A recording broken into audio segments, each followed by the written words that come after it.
In primetime news this evening, necessary use of force, St. Elizabeth Police defend actions in shooting death of wanted man. We need security. St. Elizabeth School raises concern after principal is chopped by intruder. And opposition demands apology for Holness's comments on political platform. Good evening and welcome to Primetime News. We're live on air and online at onespotmedia.com. I'm Herman Green. And I'm Janella Precious with a preview of what's to come in business news. Here's Javon Keys. Well, Janella, inflation appears to be seeing a slowdown, but business expectations for prices aren't following that path. I'll give you the details a little later on. All right, Javon, thanks. And from Javon, we go to Jordan. Jordan, what's coming up in sports?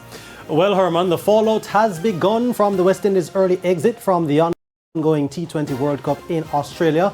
The head coach has tendered his resignation. I'll tell you the details in Primetime Sports Monday.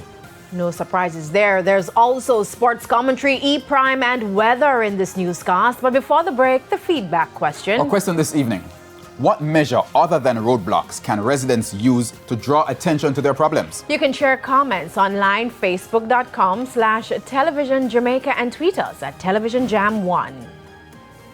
Please stay tuned. Primetime News returns after this break.